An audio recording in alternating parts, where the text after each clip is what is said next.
Alors que les téléspectateurs attendent avec impatience la deuxième demi-finale de la Star Academy sur TF1, Lara Fabian, qui était présente au château cette semaine et s'apprête à partager la scène avec Elena, a donné son avis sur la candidate dans un entretien au site belge Dnay.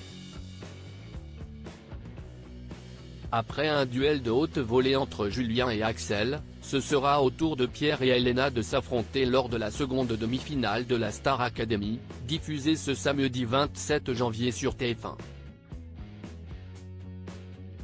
Bien que le jeune homme ait remporté un avantage au terme des évaluations de cette semaine, la jolie blonde n'a pas dit son dernier mot.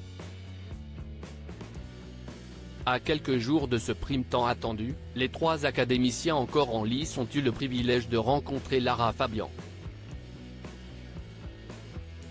L'artiste belgo-canadienne, qui partagera la scène avec Elena sur son tube J'y crois encore, a profité de sa venue pour donner une masterclass aux élèves. J'avais la sensation qu'elle me comprenait. Lara Fabian ne tarit pas d'éloges sur Elena après son passage au château de Damary-les-Lys. Lara Fabian n'a dit que du bien de sa compatriote. Elena est pure. On voit tout de suite qu'elle vient d'une famille stable. Elle est très bien entourée. C'est un enfant qui prend la musique comme un cadeau, non pas seulement comme une opportunité, mais plutôt comme une source de joie. Je la trouve particulièrement belle, a confié la chanteuse au site Dnay.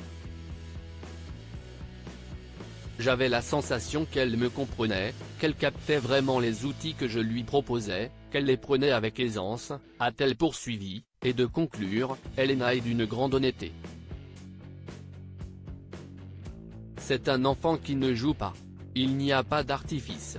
Et je crois que sa plus grande connexion à cette gentillesse et cette bonté lui permet de traduire sa voix avec beaucoup d'aisance, avec beaucoup de simplicité.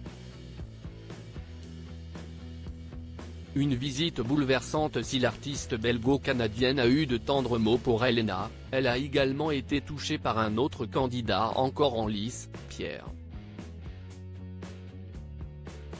Au cours de sa visite, Lara Fabian n'a pas hésité à aider le jeune homme, particulièrement tendu à quelques jours de la deuxième demi-finale.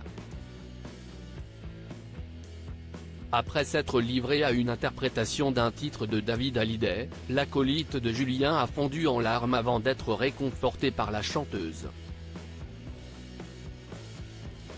Pierre avait besoin de réintégrer une émotion connectée.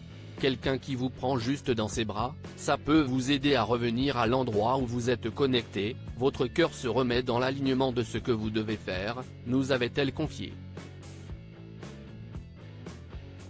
C'était touchant, nourrissant, la transmission est définitivement la plus belle partie de ma vie en ce moment. Ils sont magnifiques ces gamins, ils sont d'une beauté intérieure et extérieure incroyable. Article écrit en collaboration avec 6 médias.